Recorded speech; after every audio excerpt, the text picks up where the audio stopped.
the dance leader was so proudly we had at the twilight's last gleam, whose broad stripes and bright stars through the perilous fight o'er the ramparts we watched were so gallantly streaming, and the rockets red glare, the bombs bursting in air, gave proof through the night that our flag was still there. Oh, say does that star-spangled banner yet wave o'er the land of the free and the home of the brave.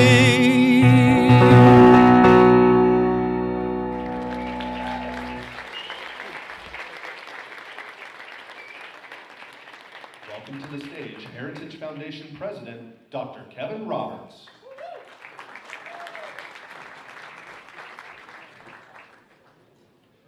Thank you folks so much for being here. We are in for a treat tonight as you gather yourselves and find your seats. It is such a great pleasure to make an observation quickly and then make an introduction that you're all waiting for. And that observation is, at least for those of us old enough in this room to remember, in 1989, when Ronald Reagan's presidency came to an end, I thought, as I was coming of age, as a young conservative, having recently discovered the Heritage Foundation as a teenager, that I would never again in my life as an American have another president as good as Reagan. And I was wrong. Praise God. We had a president in Donald Trump who fought for us, regardless of where we were from. For people like me, growing up in a working-class, blue-collar family in Louisiana, even though he obviously was not from Louisiana, my family would say, extended family would say, many of them lifelong Democrats until his presidency, that he was a man for them. And I think that he is a man for our age. And obviously tonight we're looking forward to hear from him regarding his reflections of being our president, also thinking about the policies he achieved, the judges he appointed. All of us, regardless of where we're from, what we're thinking about regarding the future, know that this is a man who will stand up for what's right, who will shatter all of the walls that stand between our freedom and the administrative state, and therefore it is a great privilege on behalf of all of you, our 1.5 million members of Heritage over the last decade, to introduce President Donald Trump.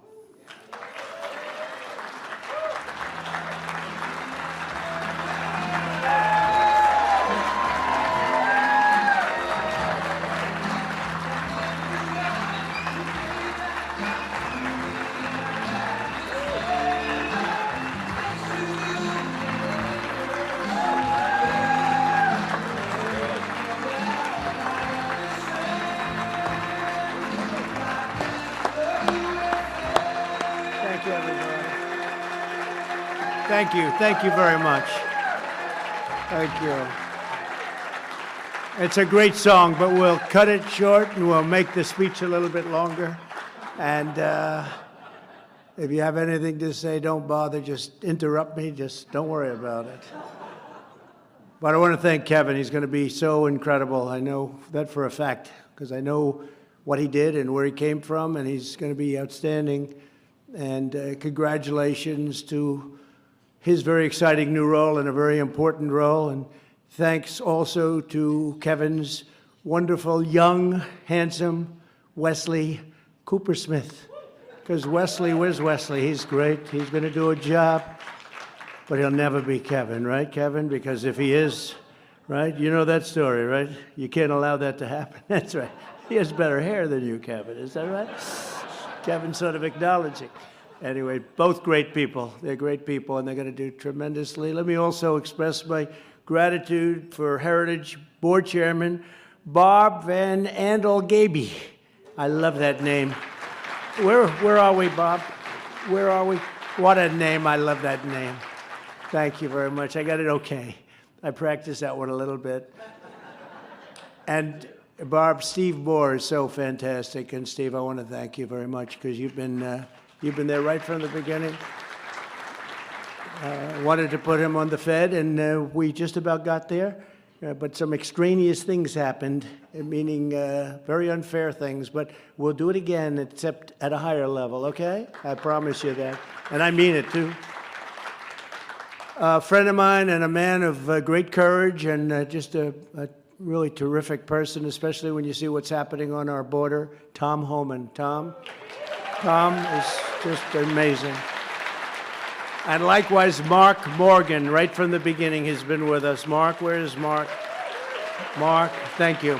Thank you, Mark. Great job. Those two great people. And so many other incredible patriots in the room. Is that Sean? I think so. Yeah, we stand up. You know, now he's a movie star. That hair is so perfect. I think, he did a hell of a job, too. And they appreciate it now, really, a lot. And he danced very well, too. We were putting in those Trump votes. We almost got you to the end, right? We almost got you to the end, but you did a great job. Thanks, Sean, very much. It's a true honor to join you this evening. For nearly 50 years, this legendary institution, which is what it is, has been at the forefront of the conservative movement, helping lead the fight to defend our cherished American history, culture, and traditions. Everyone here tonight, very special people, is united by the same key ideas and the same core values. We believe that the Declaration of Independence and the American Constitution represent the pinnacle of human civilization.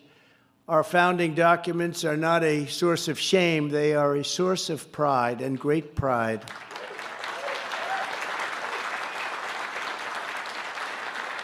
We believe that the United States of America is the greatest republic in the history of the world. In America, the people do not answer to the politicians answer to the people. That's the way it's supposed to be. We reject the discrimination and oppression of so-called equity, and we embrace the eternal principle of equality under the law. Law and order, thank you. So true. Law and order must be upheld without bias or prejudice, and the Constitution means what it says as written. We condemn censorship, blacklisting, and cancel culture because we know that the lifeblood of a free society is free speech, which is being taken away from us very rapidly. In case you haven't noticed, very, very rapidly. We don't have a free press or a fair press, and free speech has been eroded, but we're going to get it back. We believe that America is a sovereign nation with a sovereign people, which means that we must have strong, secure, sovereign borders.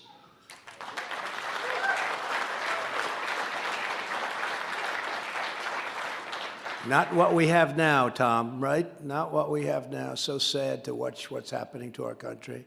And we believe that economic security is national security. We believe that America is safe and the world is calm when America is strong. We want peace through strength.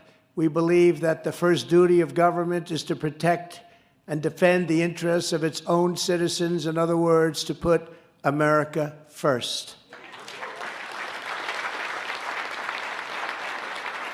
We believe that America's destiny depends on upholding the Judeo-Christian values and principles of our nation's founding.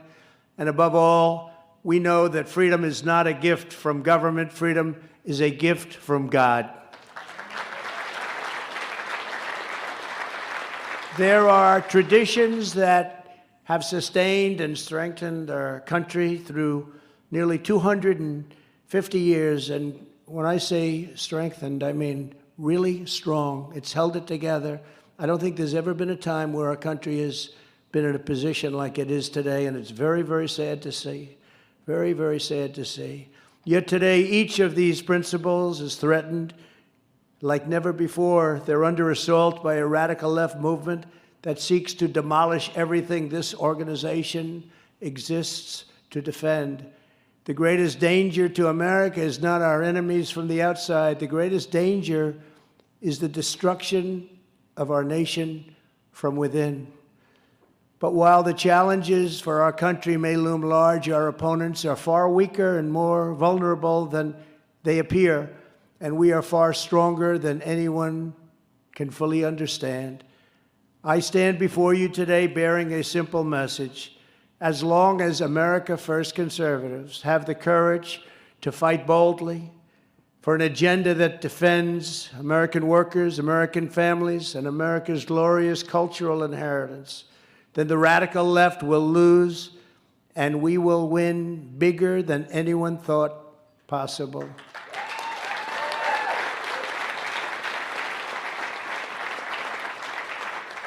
Over the past 15 months, Americans have been horrified by the cascade of total disaster.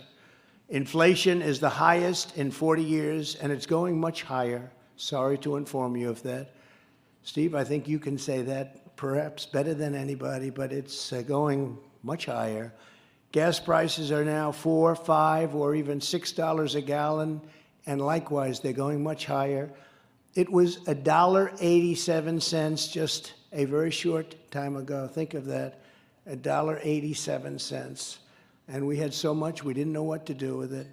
Our border is being overrun by millions of illegal aliens from over 140 different countries, countries that many people have never even heard about. We have no idea who these people are, where they come from. There's no checks, there's no balances, there's no nothing. They just stream into our country by the millions.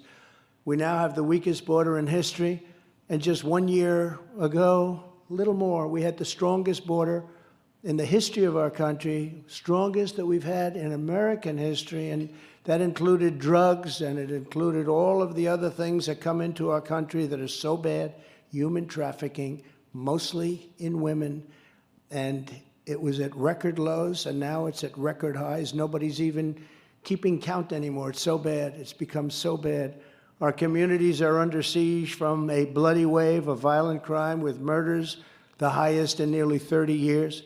Our children are being indoctrinated in school with wicked anti-American ideologies and demented left-wing gender theories. Our nation has been humiliated in Afghanistan, where we had soldiers killed, left American hostages behind, and left $85 billion in American military hardware, the best anywhere in the world. We handed it over to the Taliban. They weren't even expecting it. They just got it. We surrendered. We surrendered. And remember, for 18 months, think of it, for 18 months, not one American soldier was killed. I spoke to the leader of the Taliban, Abdul. I said, Abdul, I won't tell you exactly, but I said, don't do it. And they didn't do it. They didn't do it. 18 months until that horrible day where 13 soldiers were killed, and nobody mentions the ones that were so badly, horrifically injured, no arms, no legs, just blown to pieces for no reason whatsoever. China no longer respects us. Iran no longer fears us. And with their monstrous invasion of Ukraine, Russia showed just how weak they think our leaders are. They would never have done that under the Trump administration, never, not even a possibility. Not even a possibility. This is the most dangerous period in the history of our country. Right now, in my opinion, is the most dangerous in the history of our country. Never before has our world been so unsafe. And that's because of the massive power of weaponry. The weaponry today is at a level that nobody's ever seen before. We have it, and others have it, but there's never been anything like it. I rebuilt our military, spent $2.5 trillion, and we redid the nuclear capability. We had weapons that didn't even work. We had weapons that nobody had any idea if they did work. And everything is either new or renovated, and it's an incredible thing that we did, but you just hope to God we never have to use them. But now the word nuclear is being thrown around like it's candy, and you can't do that. You can't do that. That's not a word that can be thrown around. It was never talked about. It was never discussed. Nobody wanted to talk about it. Too big a problem, too catastrophic. And you look at what's going on between Russia and Ukraine, the whole thing is everything that you see, every person that you see dying, it would not have happened if the Trump administration were there. And it didn't happen for 4 years. People say, oh, do you think that's true? Well, it didn't happen, nor was it even thought of. Russia took Georgia under President Bush. They took Crimea under President Obama. They took nothing under me, nothing. And I took our troops, by the way, out of Syria and Iraq and was just months away from getting out of Afghanistan. I'm the one that brought it down to 2,000 soldiers. It was a number much higher than that, as you know, Sean, way, way, way up. And we got it down to 2. We were all set to leave. We were going to leave with dignity, great dignity and great strength. And they respected us. Remember, not one soldier killed in 18 months. I told them, don't kill our soldiers. You do, we're going to hit you so hard. Nobody will ever have been hit hard like you're going to get hit. And they didn't do anything. They didn't do it. They were all set. They wanted us to leave. It was great. They wanted us to leave. They weren't going to kill, and what they did was terrible, and what we did was terrible. We did it through weakness. We were going to keep Bagram, but everybody was going to be out. The reason we were keeping Bagram is because of China. It's 1 hour away from where China makes its nuclear weapons. Of course, billions and billions of dollars to build many years ago, and right now it looks to me like China's going to end up owning and operating Bagram. We fled, left the lights on late at night, and we fled. And they did leave all the dogs behind, by the way, for those people that love dogs. They tried to say, oh, we didn't, but they did. Under Biden, they got everything. So you look at Georgia, you look at Crimea, and under Biden, they got everything. And under me, they got nothing, except we pulled troops out of other countries. They always said that I was very nice to Russia, the fake news, these people back there. They said that I was always very nice, but I was the one that killed the pipeline, the biggest thing they've ever done. I funded NATO with $430 billion by saying, if you don't pay up, we're not going to defend you. And they all paid up.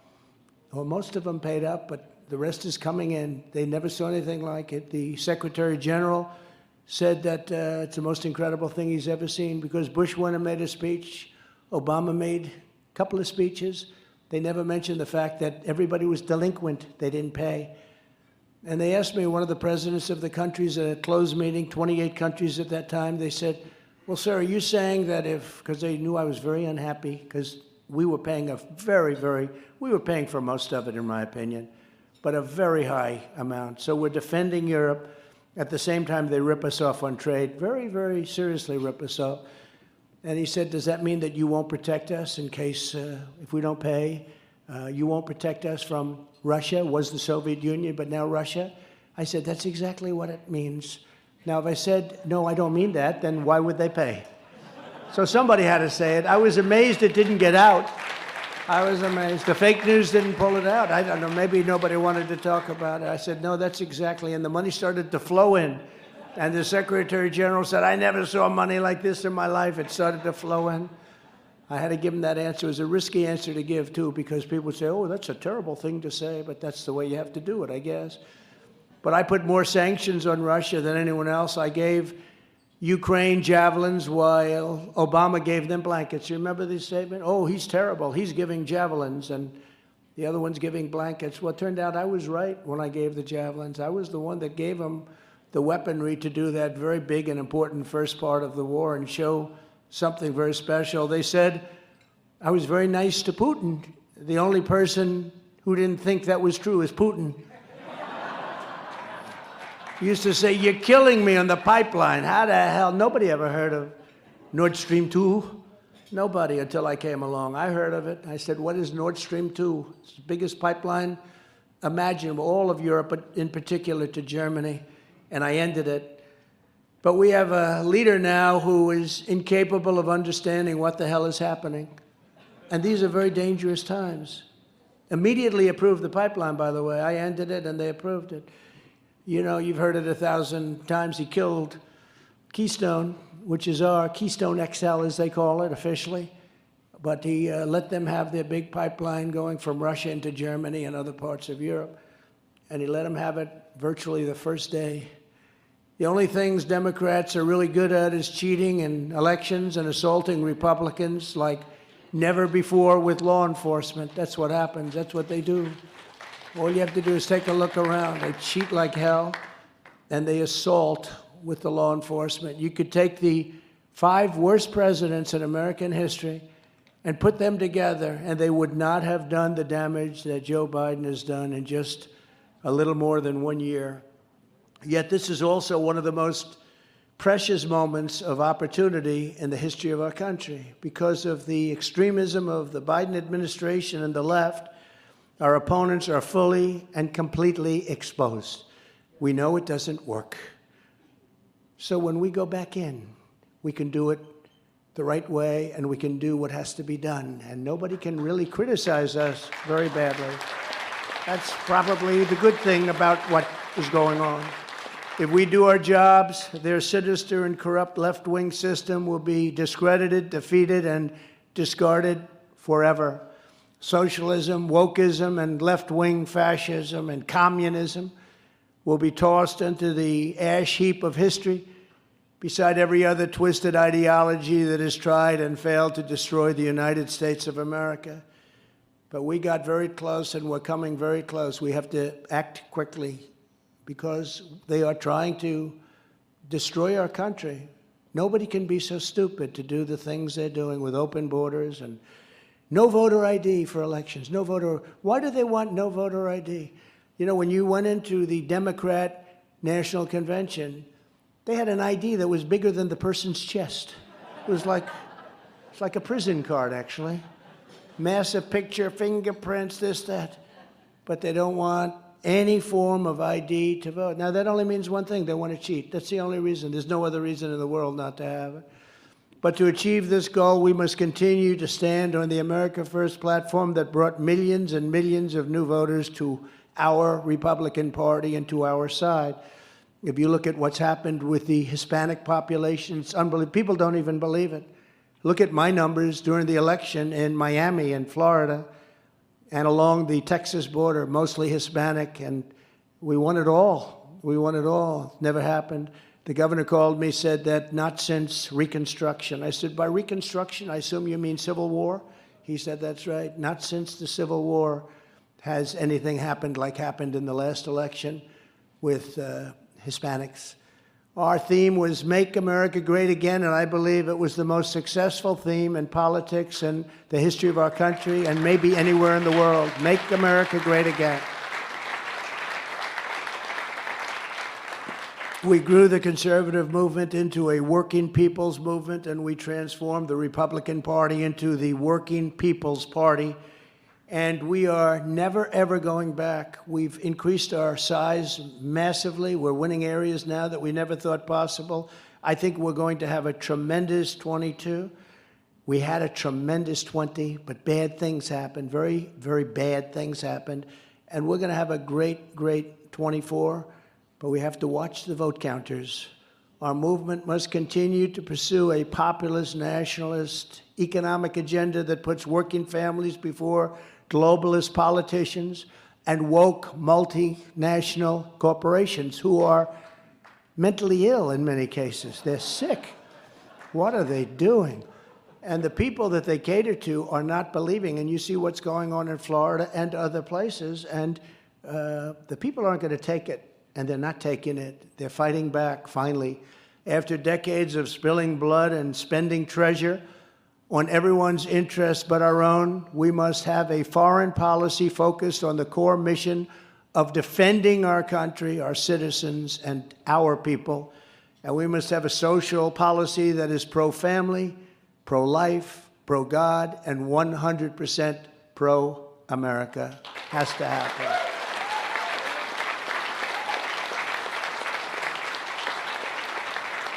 Already we have shown the power of our winning formula, working closely with many of the great people at Heritage over the 4 incredible years that we've worked with you a lot. And we were just discussing it with Kevin Plain. They're going to work on some other things that are going to be very exciting, I think, Kevin. I think maybe the most exciting of all. We passed the largest tax cuts and reforms in American history, and I'm all for reducing taxes further, not the other way. They want to raise taxes. This is the first time they want to raise taxes and they're supposed to get elected. All of these things they want to do. How do you get elected? You get elected by cheating. That's how they get elected. We cut a record number of job-killing regulations, greatest in history. Frankly, I think it was a bigger and more important element than even the tax cuts, which are the biggest in history. We fixed our broken trade deals. We replaced the worst trade deal probably ever made, NAFTA, with the USMCA. That's Mexico, Canada. And if you probably heard, they want to renegotiate the deal because they're not happy with it. I said, well, we lived with NAFTA for so many decades. Why don't you live with this deal for a few decades, and then we'll start talking about it. But I just hope they don't.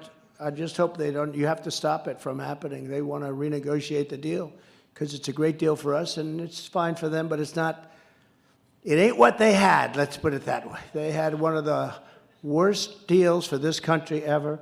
You know, they made typos in the deal when it was originally done 3 decades ago, NAFTA.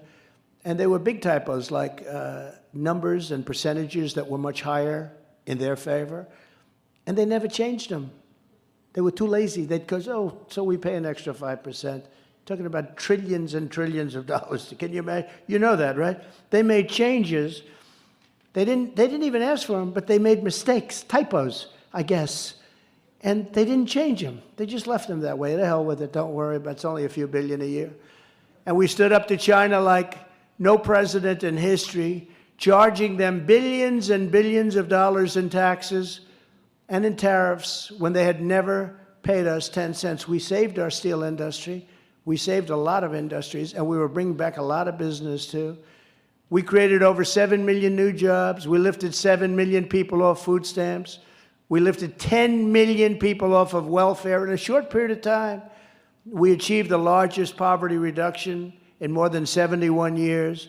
And we had the lowest African American and Hispanic American in almost every single group, in fact, every single group in terms of poverty rate in recorded history. We had, for the first time, and it's not even close, over 160 million Americans working. It's not even close today. You know, we keep hearing about their employment numbers. Their employment numbers are phony numbers, Steve. You'll get up and devote about 10 minutes to that later, please. But you don't need 10 minutes. You need about 30 seconds. It's ridiculous. Their numbers are bad, but we had 160 million people working a year and a half ago. We approved the Keystone XL, the Dakota Access pipelines. We opened ANWR for energy development. You know, ANWR is perhaps the biggest site in the world for energy in Alaska. We got it done, and then Lisa Murkowski blew it. Republican, she approved somebody whose first day in office, she ended ANWR. And I didn't know too much about ANWR. A friend of mine called who was in the oil and gas business. And I was opposed to certain things. I was a little bit angry, so I said, the hell with ANWR. What is ANWR? I don't care. But he called up. He had no flesh in the game. He called up. He said, you know, I hear you're close to getting ANWR approved. I said, is that a big deal? He said, the biggest. He said, Reagan tried it and he failed. Everybody tried it and it failed. Never been done. 60 years they've been trying to get it approved. Never been done. It's the biggest thing. It's the biggest oil site, biggest drilling site, maybe bigger than Saudi Arabia, they say. I said, really, that big a deal? He said, the biggest. And by the way, how's everything else? He's just telling me this. And I said, everything else is fine. Get off the phone. Goodbye. I said, by the way, you know when I said don't worry about ANWR? Get it approved. Oh, we got it approved. That's right. He talked me into it unknowingly. He still doesn't know that. But unleashed energy resources like never before, and we achieved something that had never been done. American energy independence. Never been done.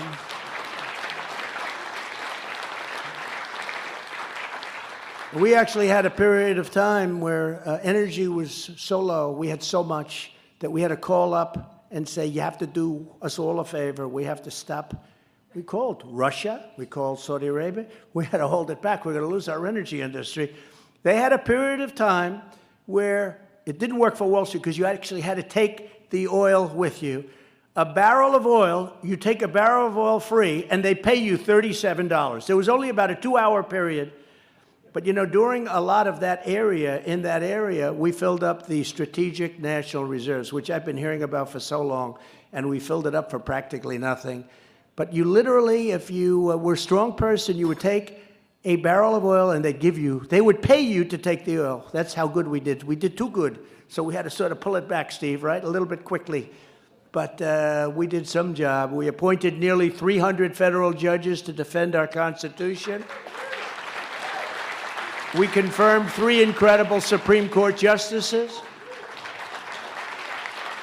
And they have some very big decisions coming up. We'll see how that works out. We achieved the most secure border in American history, ended catch and release, and built nearly 500 miles of border wall.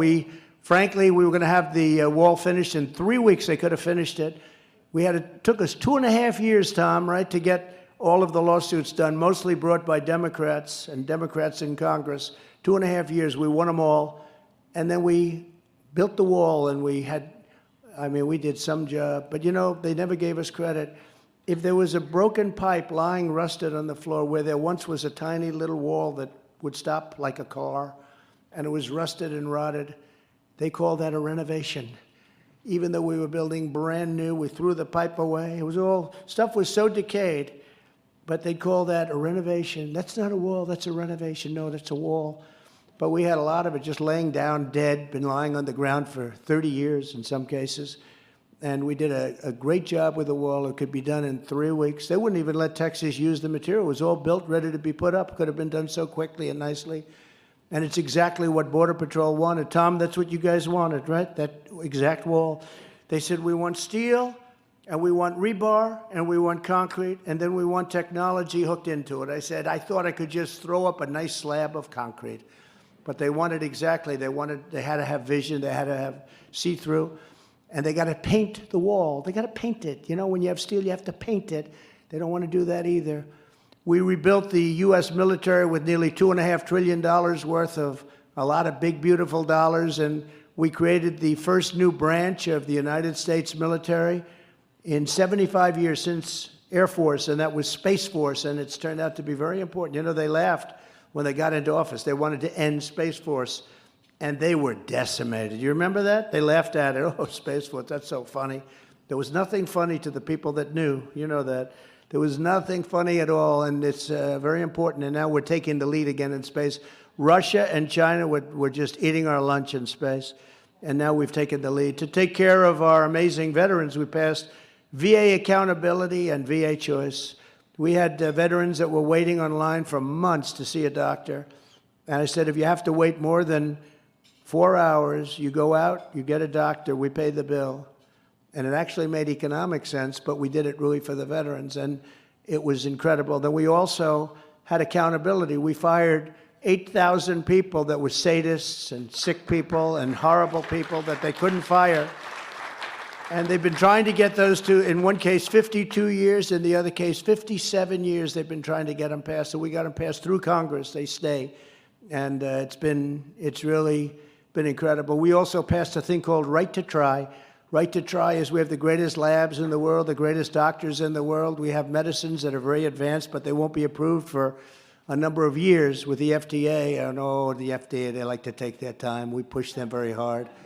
But now people can use these medicines. Right to Try, they sign a document. You know, everyone said you can't get it because there's liability to the company, there's liability to the nation.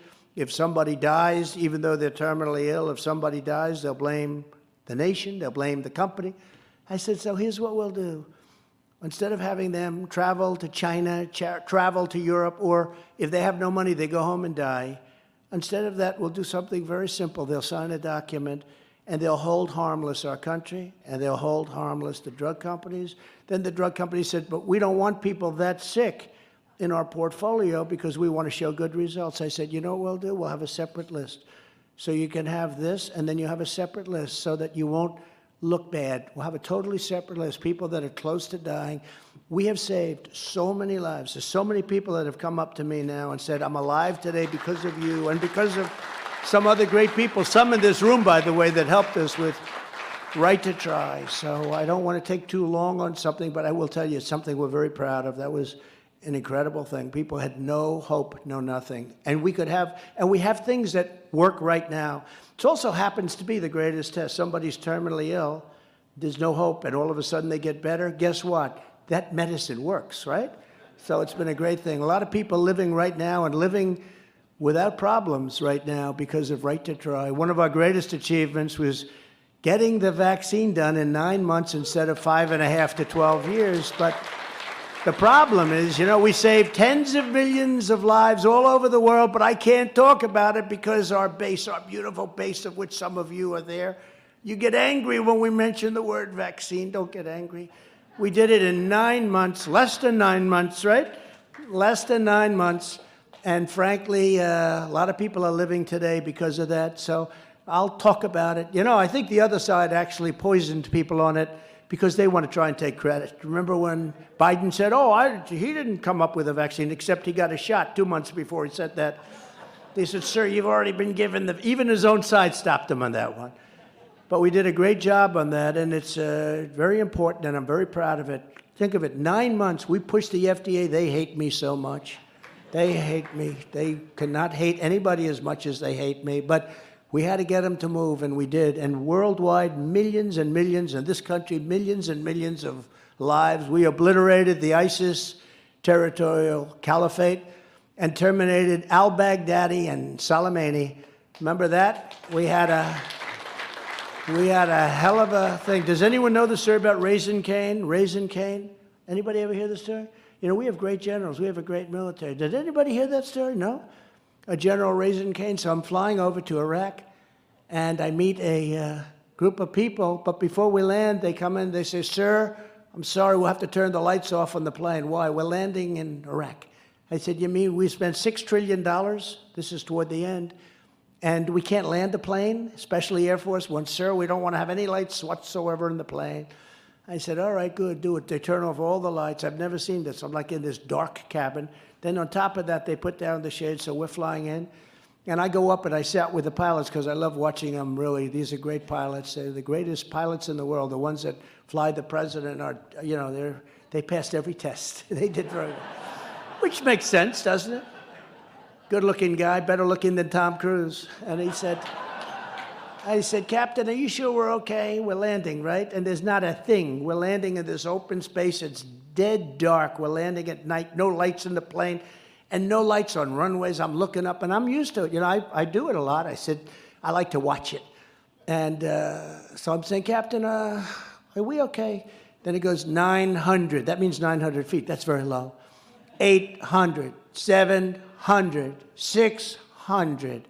500, 400. I'm saying, Captain, we okay? I don't see any lights up there. We're like ready to land. A few hundred feet over the ground. 300, 200, Captain. We gotta make it, Captain. And boom, we land. No lights on the runway, no lights in the plane. Totally dark. These guys, they're genius. The equipment is genius, but they're genius. I say, that was a close one. In fact, I told my wife how brave I was. I said, boy, that's my form of bravery. I said, Captain, I don't know, that captain probably doesn't think too much of me, but it was a little disconcerting. And we land, and we get out, and there's a good-looking general. What's your name? He says, Kane, sir, General Kane. I said, oh, good, it's nice. What's your first name? Raisin. I said, what? Sir, my name's Raising Cane. I said, you mean like a raisin or raisin? He said, either way is okay with me, sir. But my name's Raising Cane. I said, you're the kind of guy I'm looking for. Because, we had Mattis saying it was going to take 3 years to get rid of ISIS, right? 3 years, Mattis. One of the world's most overrated generals. I would say Milley's in that same category. These are the television. We have great people. Here's the purpose of this story. We have great generals, great people, great military. Then we have the television guys. They're not good, but they're not nearly as important. So this man takes me inside into this incredible, like a bomb shelter, and a real war place. And he's with another general, and then he's with a drill sergeant who's central casting. There's nobody in Hollywood that looks like this guy, the crew cut, the face, the muscles. He's going to take anybody on. And he's perfect, perfect human being. I said, I wish I had arms like that, soldier. He said, you could if you work out. I said, no thanks, it's not worth that much. He said, it's too late for that, too late for that. But we had a good meeting. I said, so let me ask you a question, General. I'm hearing it's going to take 3 years to get rid of ISIS. What do you think? I said, they're wrong, sir. He said, well, General Mattis told me 3 years. He's wrong, sir, he's wrong. How long would it take? We can do it in 3 weeks, sir. I said, what? Raising Cane, this is Raising Cane. I said, what are you talking about? We can do it in 3 weeks, so we'll have some time left over, sir. I said, so how come my Washington generals are telling me 3 years and you tell me, well, sir, they came here and they told us how to do it. I said, well, why didn't you do it the way you want it? Because that's not my job, sir. I have to take orders from Washington. I said, aren't you allowed to correct them or fight them or recommend? Sir, I really can't do that. I really have to do what they say. They come in, whether they know what they're talking about or not, that's what we have to do, sir. There are superiors we have to do. I said, I don't know. We may have to change that system a little bit, but I said, I don't know. He said, so why can you do it? Well, sir, they had us going from this base, and we're very far away from ISIS. And by the time the plane got there, we had to turn back and come back. We hardly had any fuel left. And we have many different places that we can take off, and I'd take off from every one of them, sir. I'd hit them from the left. I'd hit them from the right.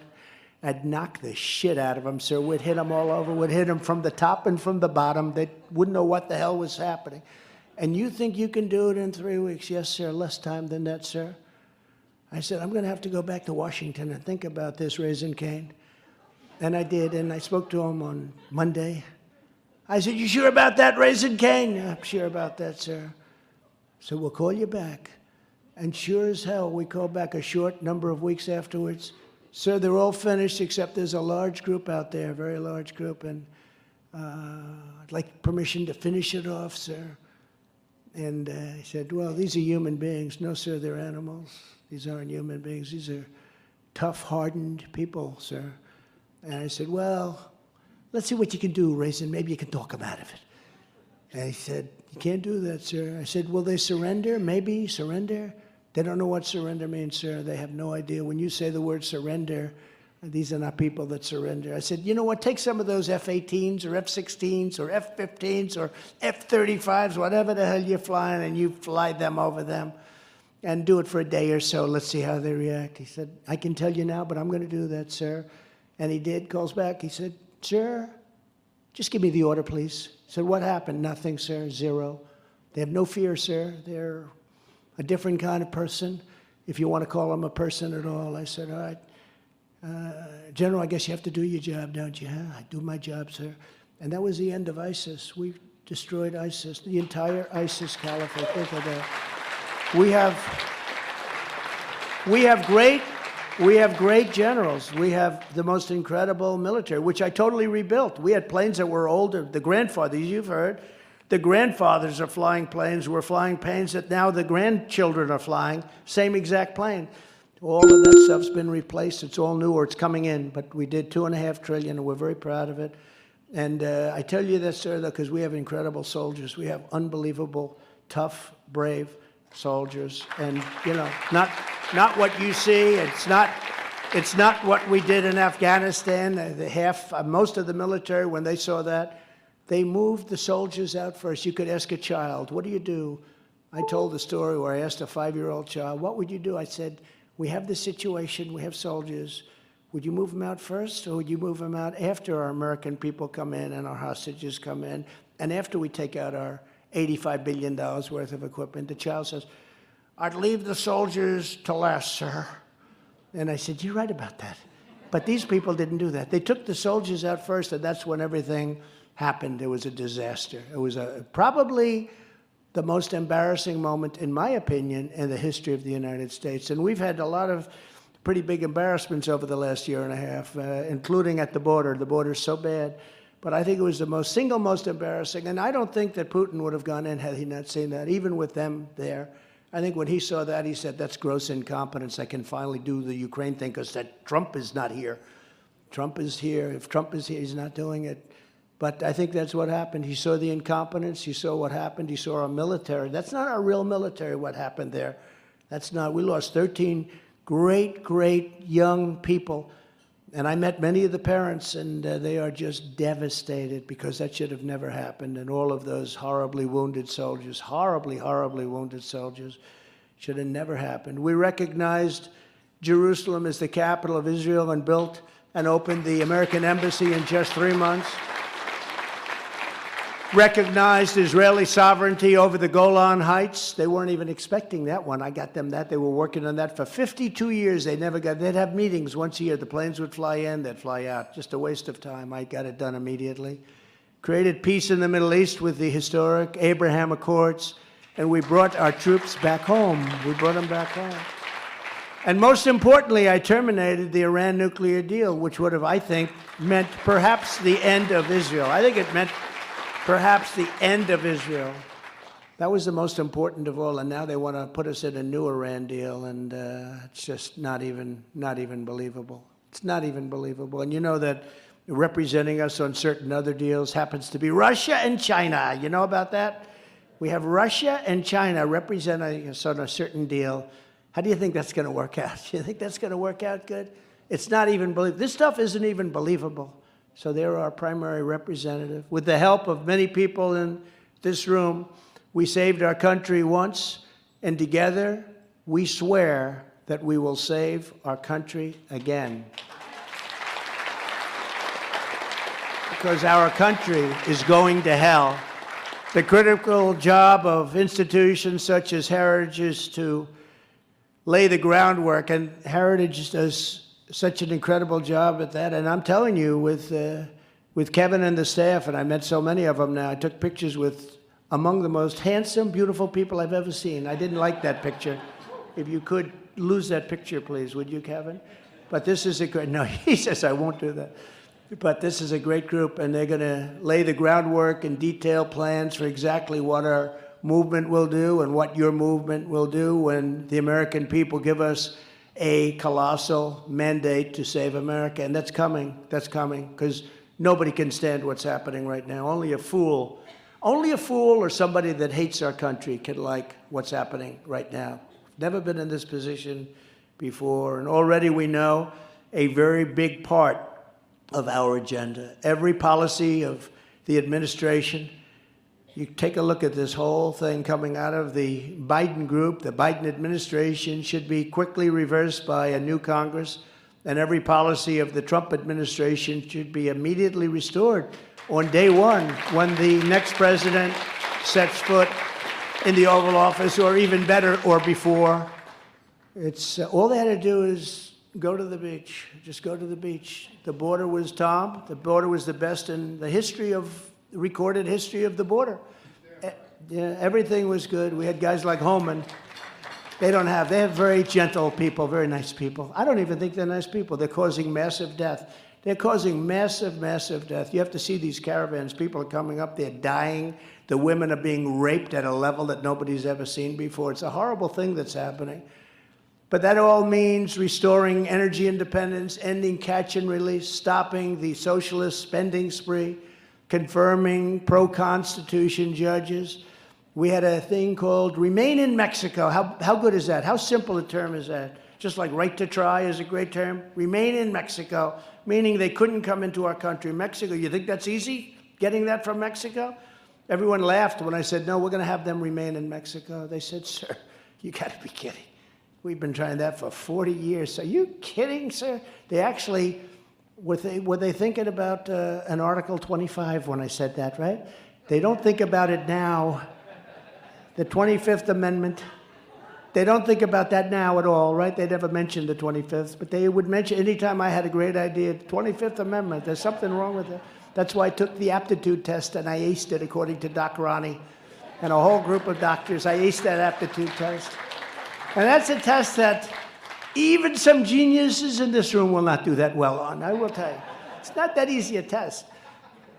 They show the first one or two questions. They're pretty easy, Sean. You know the first ones. When you get up to question number 28 and 29 and 30, you got to be okay, believe me. But it is amazing. You know, when I did that, it all stopped. Then they said, he's a dictator. First they said, not too smart. Then I did that. They said, well, that all went away. I really did that. I said, Doc Ronnie, I got to take a test. He said, you know, the problem is, sir, this is essentially a public place, one of the great hospitals of the world, right? He said, but, you know, you have a series of doctors sitting there and all, and if you do badly, the word's going to get out. I said, I know that. How tough is it? He said, it's very tough. I said, ooh, let's give it a shot. And I did it in front of a panel, and we aced it. And the one person said, that's the first time I've ever seen anyone ace it. Isn't that nice? So all of that stuff stopped, Steve. It was very nice, okay? But then they made me a dictator instead. In other words, I don't know, which would you rather be, a dumb person or a dictator? I think, I don't know, perhaps a dictator would be better. I don't want to be a dumb person. With the right leadership, we can erase the Biden nightmare. We can rescue the American dream faster than anyone ever thought possible. But we cannot be satisfied merely to turn back the clock to 2020 or 2019. The potential of our movement and the Republican Party itself is so much greater than that. We need an organization like yours working on the next generation of policies for a post-Biden, post-COVID world. And if I didn't have confidence in your new leadership and all of the people that I've met and so many that I knew of but didn't know, I wouldn't be here tonight. I'd be sitting home enjoying myself. Now I'm working my ass off and enjoying myself. But I want to congratulate, Madam Chairman, I want to congratulate you and Kevin on everything that you're doing to encourage new thinking, embrace new directions, and keep heritage at the vanguard of the conservative movement. And the conservative movement is making tremendous strides, and everyone knows it. And every mistake they make is one thing good. They realize that we got it right. One of the most urgent tasks, not only for our movement, but for our country, is to decisively defeat the climate hysteria hoax. The ocean is rising, it's rising. It's coming. It's within 300 years, we're going to gain 1/100th of an inch in the ocean and have a little more beachfront property. It's going to be a terrible thing. No, it's a hoax. The whole thing is it's so crazy. And you know, just in a simple way, China has a very dirty country. India is very dirty. Air is very dirty. Water is very dirty. In Japan even, and many others, they dump in the ocean. Russia is a very dirty country. You look at Arctic ice, it's black. They call it black ice. You know, I got black factories. So we're going to have nice and clean. The problem is the air goes up and then it starts to move. It moves. The air goes up in China and it moves. It takes about a week and a half and it moves across the Pacific and it hits Los Angeles, right? May it be Los Angeles, but it hits our country. And they dump their garbage in the ocean, and the ocean tides flow, and they hit, guess what, our West Coast. And did you ever see the tons and tons and tons of garbage that we pull out? It comes from Asia, it comes from India, it comes from all over, a lot comes from China, tremendous from China. They dump in the ocean, and it floats over to the United States. And then we clean our air, and we clean everything. How stupid are we? How stupid are we? It goes up. And then we say, there's something wrong with our air. What's wrong? In the meantime, our factories can't perform. They want us to use wind, intermittent wind. I always say when I was running and we ran a great race, we did much better the second time than we did the first time. Much, much better by many millions of votes. But we're running and I tell the little, it's sad, it's a joke, but it's not a joke. Darling, I'd like to watch the president tonight on television. No, you can't. The wind isn't blowing, right? The wind isn't blowing. There's no television tonight, darling. The wind isn't blowing. And by the way, our house went down to about 30% of the value because we're near a windmill that makes a lot of noise, kills all our birds, and ruins the landscape. Other than that, it's a wonderful thing for the environment. These people are crazy.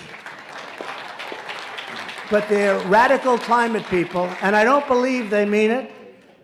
They can't mean it because it's too easy. They can't mean it. The radical left's fear-mongering about climate and our future is no longer just scaring American youth. It's destroying America's economy, weakening our society, and eviscerating our middle class. It's really hurting us. And we don't have the power with green energy. I'm all for it, but we don't have the power to fire up our plants. And we don't have, you know, I took you out of the Paris hoax accord. and it was costing us trillions and trillions of dollars. It sounded nice, the Paris Climate Accord. That was the good part. The rest of it was a disaster. And by the way, China doesn't kick in for another 14 years. Russia kicked in at the dirtiest point. Russia, they're having a hard time. But they kicked in at the dirtiest point. India hardly kicks in at all. But us, we kick in immediately, and we have to pay a lot of money to other countries because they're developing. Like China is a developing country. India is a developing country. This is the craziest deal. Anyway, I ended it, and now I understand they're going right back into it, except it's going to be even worse than the one I ended. The deranged ideology of the Green New Deal is a massive, self-inflicted economic wound. It was developed by a young woman who doesn't know a thing about the environment. She knows a lot about con jobs, but she doesn't know about I wonder if she goes home, AOC plus 3. You know AOC plus 3? It's AOC plus her 3 people. And they're getting worse and worse, and they're hurting our country very badly. I wonder if they go home and laugh when they're in a room together. What do you think, Sean? Do you think they go home and say, what a bunch of stupid fools? They're believing I don't think she ever took a class on the climate. I think she knows nothing about it. She wasn't a good student anyway at the classes she did take. It's helping fuel runaway inflation. It's causing cost of food, cars, housing, and raising a family to absolutely skyrocket. And perhaps worst of all, it's putting our country at the mercy of Iran, Russia, Venezuela. That's our new source of oil. We're going to get it from Venezuela. We're not going to take it right from there. You know, we're standing on liquid gold. We're going to get it from Venezuela. It's not even believable. All the while, we're sitting on this really incredible wealth. We have our own wealth. We have more than anybody in the world, especially with Anwar. We have much more under our feet than any other country in the world, and we're going to make deals with OPEC. We're back to OPEC again. You never heard the word OPEC in 4 years, right, Steve? 4 years, nobody ever. In fact, they were going out of business. They had a we're going out of business sign up in their door, wherever the hell they're located. We are going out of business because of President Trump. Now they're back in business at a level, and they don't want to do anything. Can you imagine Biden? I don't think it's him that called. I don't think so. But he has somebody called. No, I don't think he has anybody called. Somebody calls. And they talk to OPEC. OPEC isn't doing anything. We won't send you more. We're not going to lower the price. We're not going to do anything to help you. Oh, okay, good. Thank you very much.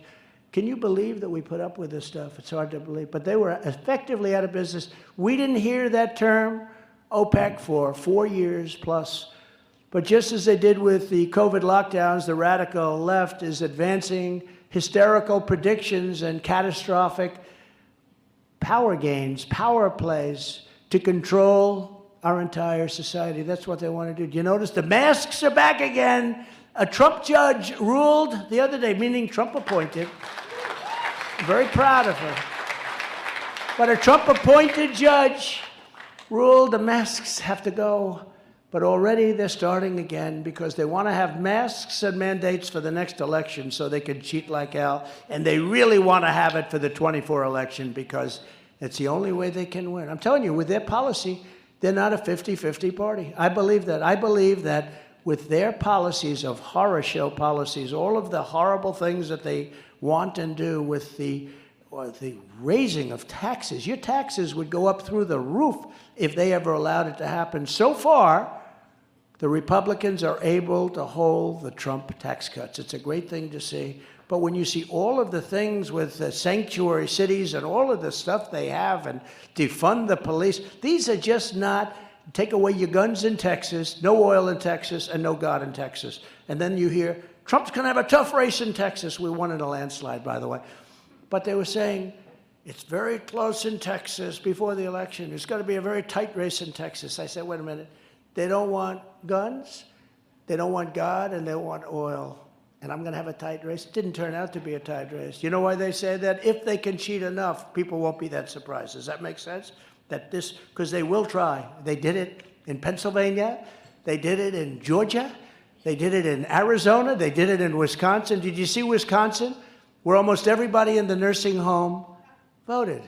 And yet, historically, almost nobody voted in the nursing home. You know why? Because they have other problems. They're not looking to vote. And people came up the daughters and the sons, and they said, my mother's comatose. She hasn't spoken in years. She did not vote.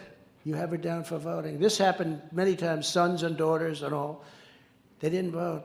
But they had almost 100% of the people in nursing homes voted. But over the last long period of time, the number was a very small number. Now it's so, and you have a Justice Gableman up there, highly respected, one of the most highly respected people in Wisconsin, and he's having none of it, and he's having none of it in other states too. Look at what's happening now in Pennsylvania. They got it. Conservative leaders, think tanks, and intellectuals must be fearless in calling out the lunacy of what you're seeing and what you're being led into. The world is not ending. Our future is not dying. We have to defeat the climate hoaxers once and for all. You know, they said we only had 12 years to live. That was 4 years ago, remember? They said our country has 12 years.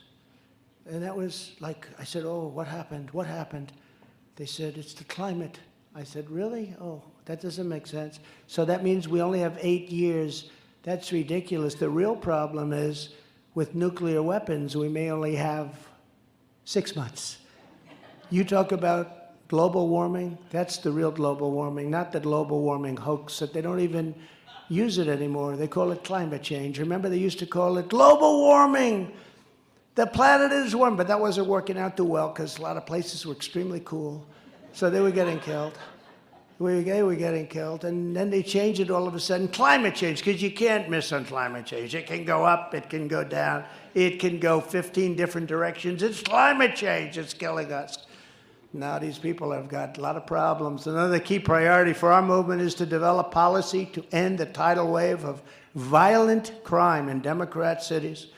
In addition to fighting the real corruption in our country, the FBI must be reformed to, once again, and I know so many people in the FBI is so great, but we want them to be a crime-fighting organization. We live in an age when transnational gangs, you know, all of these gangs, you take a look at all of the gangs coming out of South America, and they head up going into South Carolina, North Carolina, Florida, New York, Long Island, all over the place. They're wreaking havoc with impunity. Street gangs are murdering our citizens and murdering our young people, killing people with knives because it's more painful, killing 16-year-old girls, 2 of them walking across the street because they didn't want to shoot them because they wanted it to last the pain, and conducting organized robberies and massive networks of drug dealers and traffickers are poisoning our youth by the hundreds of thousands. And we had them with ICE.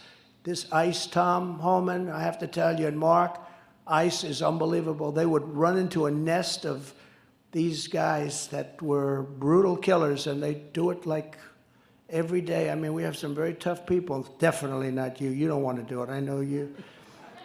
But neither do I. Don't feel bad. But these are incredible people. These are tough, strong people who love our country. And if they don't do it, nobody else will. Nobody in this room wants to do it. Nobody. If the FBI spent less time trying to take down Republicans, because that's what's happening, they might have really the resources. And I think they will have to liberate our country from the plague, because I think most of the people in the FBI agree with us. I really do. I know so many of them. I really believe they agree with us. A lot of people don't know what the hell is going on there.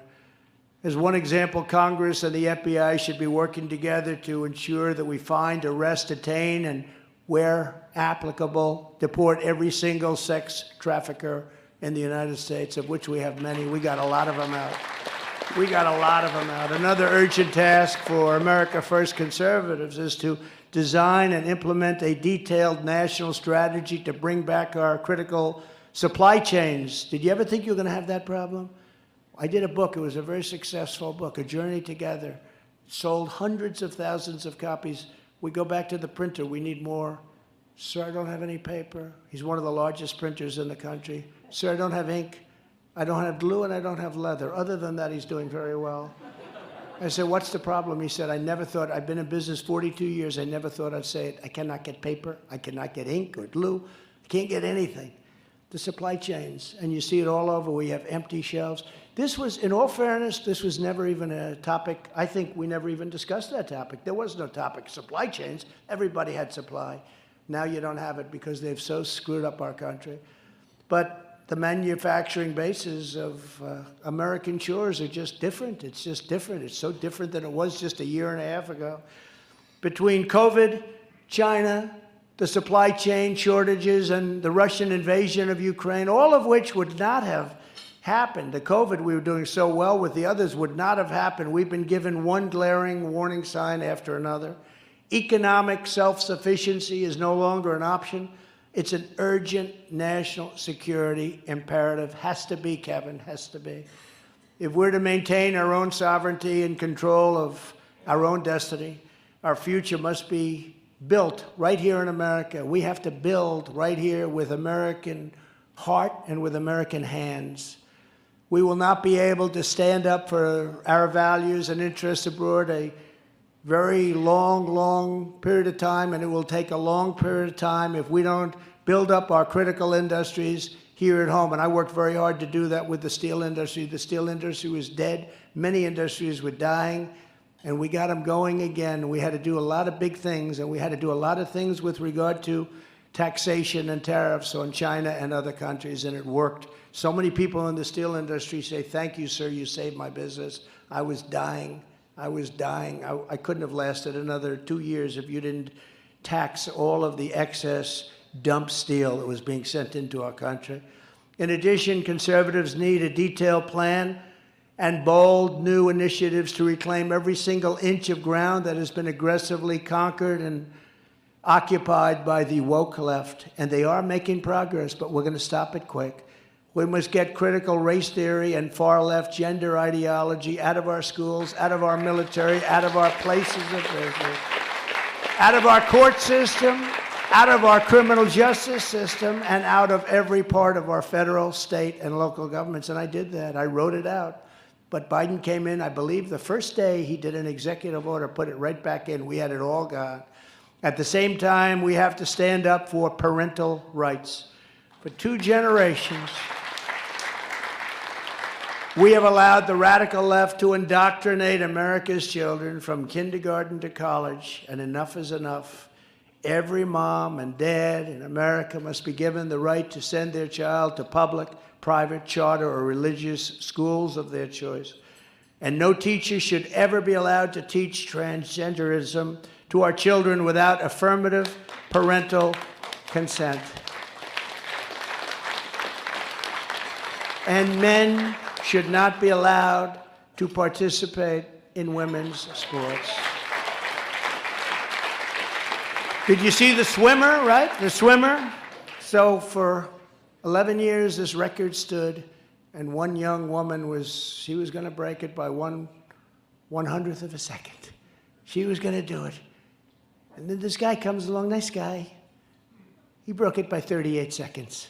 In fact, he swam so fast by her, it was like she got windburned while she was swimming. The greatest is the weightlifters, though.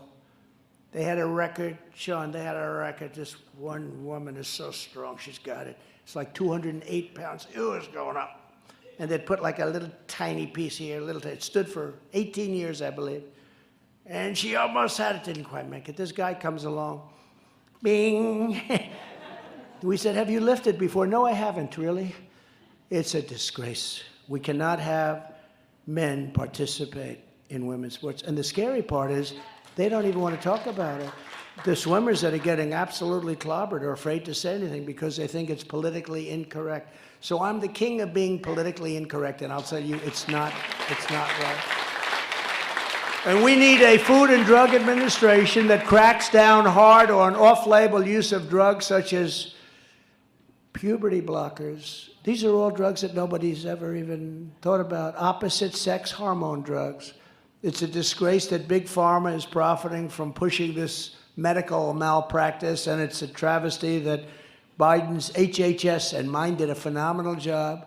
Far from stopping this abuse, is instead trying to force these chemicals down the throats of our children and in the veins of our children, in addition to a complete overhaul of the FDA. And I did a good job. It was taking 12 years to get something approved. I got it down pretty much to 5, but 5 is still too much. And that's why the right to try was so great, but 5 is still too much. We also need a fundamental reform of the CDC that you read so much about. We must return it to being a scientific agency focused on preventing the next pandemic, and hopefully that won't happen, rather than a political agency trying to prolong and last the one that we have. The path back to American unity is not to surrender the culture wars. The path back to national unity is to decisively win the culture wars. Thank you. That includes winning the war to restore free speech in America.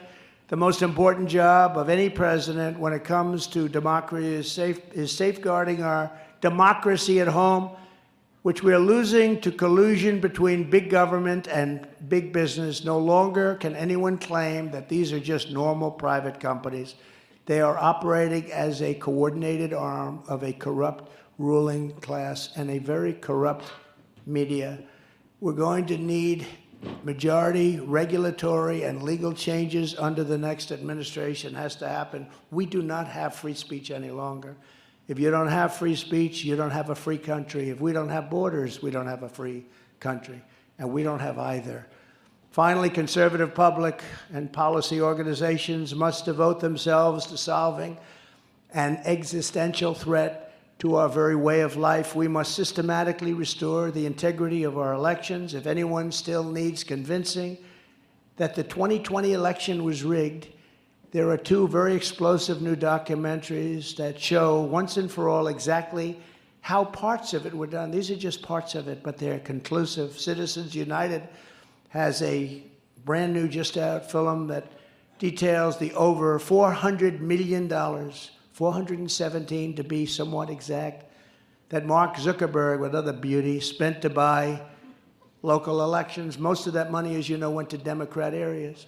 And in 2 weeks, a big blockbuster, another documentary, this one by Dinesh D'Souza, will show irrefutable video and digital proof from True the Vote, incredible women, a large group of incredible women that went around and analyzed tapes and every other thing you can, pings from your cell phones, and they have it all on tape of ballot boxes being illegally stuffed with untold numbers, millions and millions of ballots and absentee ballots.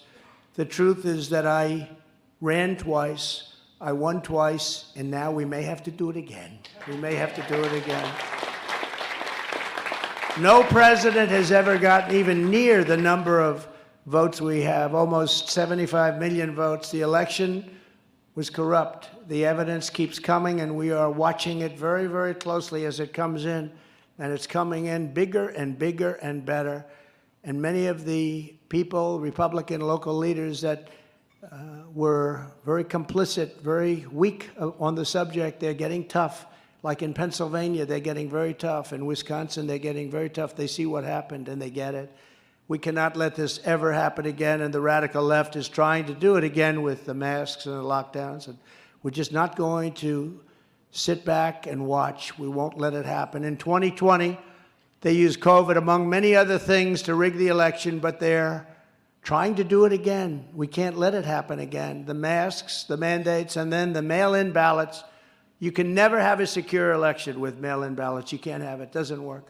Thousands and hundreds of thousands and millions of ballots in California, tens of millions of ballots shipped to everybody. Many people, probably people in this room, less in this room because you're not Democrats or you're not radical left, but millions and millions of ballots being sent out. Many people got more than 1, more than 2, more than 3, more than 5. Many of the people probably in this room, is there a show of hands in this room? Yeah, well, I'd say don't be ashamed. Don't be ashamed. Not Tom Homan, you didn't get. Tom Homan, if he ever got, I thought Tom raised his hand. If Tom ever got, there'd be a lot of trouble. Yeah, I know that. That's good. That's why they don't send them to Republicans, Tom. Republicans will not be able to win elections if we continue the mail-in ballots and if we have weeks and weeks of voting. They have weeks of voting. The voting takes forever. They have storage areas where they put the ballots. A lot of things are happening to those ballots during all those weeks. We should have same-day voting on paper ballots, same-day voting. We used to do it. We could do it very easily.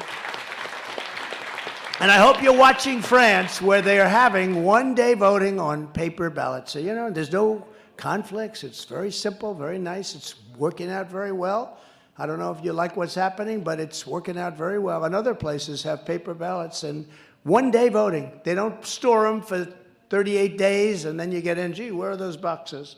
It's a disgrace. We're like a third world country when it comes to elections and voting. And I think a few things that you've learned during this administration. Number one, our elections are very dishonest. Number two, the media is very dishonest, very, very dishonest. And that we also have horrible, horrible borders, and our country is being poisoned by prisoners, gang members, and so many others that are coming into our country. And nobody wants to talk about it. But I talk about it. I don't know if it's a good thing to talk or a bad. You know, I did such a good job in the border. When I first got elected in 2016, one of the reasons was I talked about the corrupt open border and all of the problems that we're having with the rape, with all of the drugs and everything that was happening on the border, and I got elected. I did such a good job that in 2020 it was no longer an issue. And then quickly it became an issue again. But I did such a good job that it was no longer an issue. So in one way I was very proud of that, but I did get many more votes than I got the first time. I mean, remember, we got almost 12 million more votes than we did the first time, more than any other president. So I guess maybe that wasn't that much of a factor. But we didn't even talk about that under any circumstance because nobody cared about the border anymore, because that's the problem. When you do too good a job, they don't give you credit for a long term. They take it away from you. So the border was no longer a problem. So you do too good a job. Sometimes that's not good, but we also do the right thing for our country. We did a great job, and it was not even an issue in 2020 until a year later, and when it became a very big issue. Now it's a bigger issue than it ever was because we've never had borders so bad. Every person here knows full well that there is a vast and lavishly funded network of left-wing activist groups that do nothing at all but to try and riddle our voting laws with gaping loopholes engineered to facilitate massive fraud. And you know it unless you're very foolish. I want to be nice, or dumb. Meanwhile, with a few notable exceptions, the conservative movement has spent comparatively little money and little effort to counteract and defeat these corrupt criminal efforts, and our country is paying a very steep price. We cannot ignore it. We have to confront it. There can be no more third world elections in the United States of America. These are third world elections. We have to get to the bottom of what happened in 2020. That's important, or it'll happen again. Never forget, we are not the ones trying to undermine American democracy. We are the ones trying to save American democracy. So important. The only way the radical left has ever gained power in this country is by deception and by deceit. It's the only way, because people are too smart to believe the kind of things that they're selling. For decades, they lied to the American people about what they really believe. They lied about what policies they would pursue. They flooded the airwaves with biased coverage. They fabricated hoaxes and pushed fake news. How about the Russia hoax? How about the Ukraine hoax? How about the Mueller fake investigation? How about all of the things that we've gone through? And still, we've done more than just about any other president in the history of our country. And this administration has been amazing at what we had to put up with. And the other day, the New York Times admitted that they did not pursue Hunter Biden. And the reason I think we can say is because it would have had a huge impact on the election. So they admitted it. It's a terrible thing. I suspect they'll be sued for that. What they did is a terrible thing. But it's not only them, it's other media. It's almost all of the radical left media. They mutilated our history. They took over our schools. They rewrote our Constitution with left-wing judges, and they cheated and cheated and cheated, and then they stole our elections.